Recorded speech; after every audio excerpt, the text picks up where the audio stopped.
or out running errands when suddenly you're hit with a wave of heat that leaves you flustered and sweating.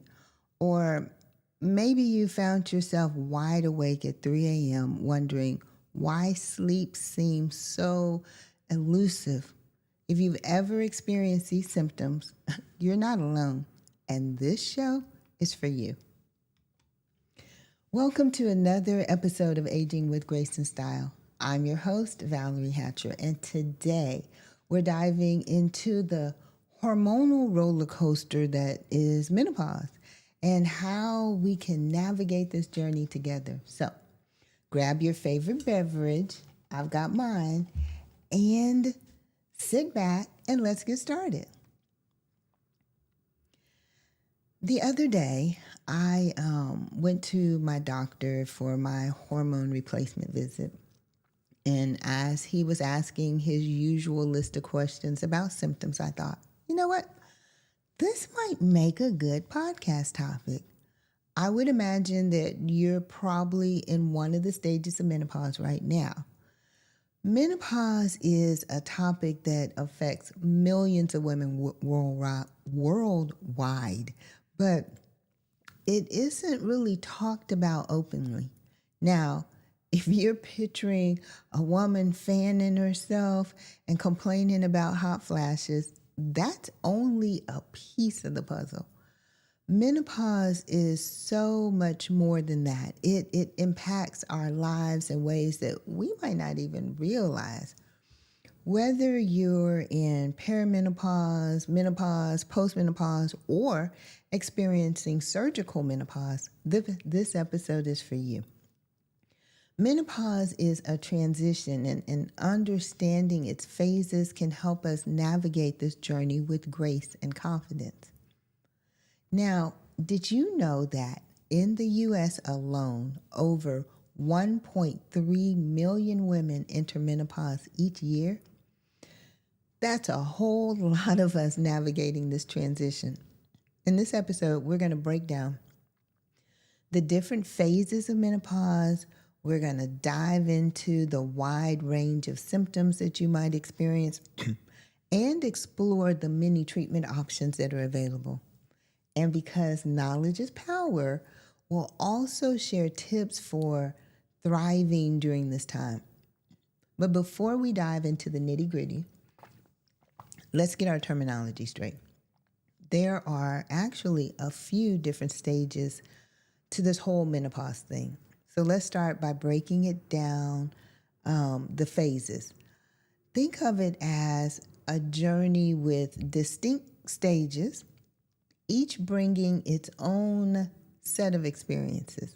So first up is perimenopause, which is kind of like, the warm-up act, or like the body's dress rehearsal for the main event. It typically begins in your 40s, but it can start in your 30s. This is when your hormone levels start to fluctuate, and you might notice some changes like irregular periods, mood swings, or sleep issues, but you're not officially in menopause yet. This can start years before menopause itself. This phase, it can last anywhere from a few months to several years. Next comes menopause. Now, think of it as the main event. Technically, it's defined as 12 consecutive months without a menstrual period.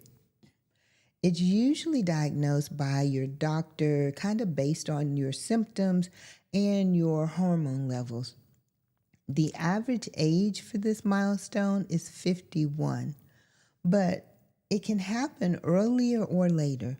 At this point, your ovaries, they have significantly reduced their production of estrogen and progesterone. And menopause is just a new beginning. Understanding this can help us embrace this phase. Now, after menopause, we have postmenopause. This is basically, the rest of our lives, or as they would say, maybe the rest of our lives after that 12-month mark. Your hormone levels, they stabilize at a lower level. And while some symptoms may ease, there's still some that might have long-term effects on things like bone density and heart health. They say that it's important to get a bone density test after 60. And this could be because of some of the impacts on our bodies and on our bones after menopause.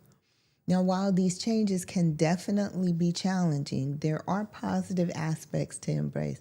I know, stop looking at me like I'm crazy. You're like, positive aspects? This is a time to focus on self-care, on regular health screenings and checkups. And there's one more phase that you don't really think about unless it happens to you, and that's surgical menopause, which happens when your ovaries are removed, causing a sudden drop in hormones and leads to an immediate onset of menopausal symptoms, regardless of age. The sudden hormonal shift, it can be intense. This is actually how I drastically was introduced to menopause. So I had a total hysterectomy when I was 53. And I had heard that it could cause the onset of menopause symptoms. But let me tell you, I got the biggest shock. So when I left the hospital, the doctor, he gave me my prescriptions, and one was for a hormone gel, and told me to start using it. I got it filled, but I decided that, it couldn't be that bad, and I would just wait until I needed it. I vividly remember sitting there watching TV with my husband and my son when suddenly it was like my insides were on fire. I mean, it was like someone struck a match and just dropped it inside of me. No one else was experiencing this but me. And then it hit me. Oh my God, that's a hot flash. Girl, I quickly ran and got that gel and started using it. So now let's talk about the common symptoms across these phases. You've obviously heard of or may have experienced hot flashes and night sweats, which affect up to 75% of perimenopausal women. But did you know that these can persist for years after menopause? A study that was published in JAMA, which is the Journal of American Medical Association, found that the median duration of hot flashes is 7.4 years. But it doesn't stop with hot flashes and night sweats. Menopause can also mess with your emotions and mental health, leading to mood swings, irritability, anxiety, and even depression. There's also weight gain, there's changes in libido and fatigue. And as if that wasn't enough, there are lesser known symptoms like brain fog, memory issues, hair loss, and changes in skin texture. And I swear, I have experienced each one of these symptoms. But each symptom, it affects us differently. I have a little story about a disruptive hot flash. I remember last year I was at a dinner for work with a group of executives who I was meeting in person for the first time. The dinner was upstairs in a restaurant, and, it was hot because heat rises. But then a volcano started brewing inside of me. I had a hot flash, and it was a hot flash of all hot flashes. And let's not talk about the sweat that was pouring from my face. I was so embarrassed. But fortunately, a couple of ladies started talking about how they were experiencing the same thing. So I didn't feel so out of place. But let me tell you, it was quite an experience. Then there can also be mood swings and memory issues that can impact relationships and self-esteem. I can always tell when my hormones are out of whack because my moods are all over the place. It's not just me, is it? To cope with these symptoms, we need strategies tailored to our individual needs. Hot flashes, like dressing in layers and using fans, and practicing deep breathing can help. Mood swings can be managed through exercise, through healthy eating and mindfulness. Weight gain can be addressed with regular physical activity and a balanced diet. These coping mechanisms empower us to navigate menopause with confidence and resilience. Remember, menopause is not an ending, it's a new chapter in your life. I know it sounds overwhelming, but thankfully we have options when it comes to treating these symptoms. One of the most common treatments is hormone replacement therapy, or HRT, which involves taking estrogen or progesterone, or sometimes both, to replenish your dwindling hormone levels. HRT can be effective for hot flashes, vaginal dryness, and bone loss. However, it's not suitable for everyone, and it's not without risk and controversy. So it's important to discuss the pros and the cons with your healthcare provider. Now, I have used HRT since my hysterectomy. Initially, I used a bioidentical gel that I had to rub on my thigh. I think it was on my thigh. But several years ago, I moved to a bioidentical pellet. If you're not familiar with bioidentical hormone pellets, then they are a form of hormone replacement therapy that uses hormones that are chemically identical to those that are produced by human body.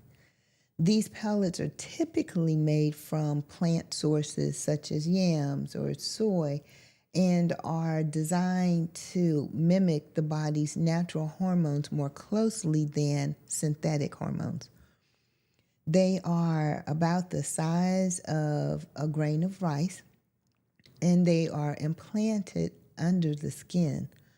The pellets slowly release hormones over several months, which some women find that, and to include me, that it provides more consistent relief from menopause symptoms. The dosage is customized based on your hormone levels. Now, I usually have to get blood work done about 4 weeks after the pellets are inserted, and this gives the doctor an idea of where my hormone levels are at that time. Now, I can always tell when I need pellets because my symptoms of brain fog, of sleeplessness, of moodiness, and some hot flashes are much more noticeable. As with any hormone therapy, it's crucial to discuss the potential benefits and the risks with your healthcare provider to determine if it's right for you.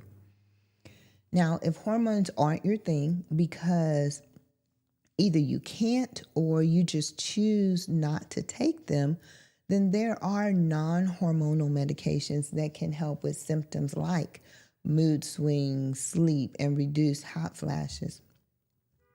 Lifestyle changes can also make a big difference in managing menopausal symptoms. Diet and nutrition are vital. Foods that are rich in calcium, vitamin D, and a balanced diet can alleviate symptoms. And incorporate soy products, flaxseed, and leafy greens into your meals. Exercising regularly and managing stress can also help alleviate symptoms and improve your overall well-being. Weight-bearing exercises, yoga, and cardio like walking, swimming, and resistance training can improve overall well-being.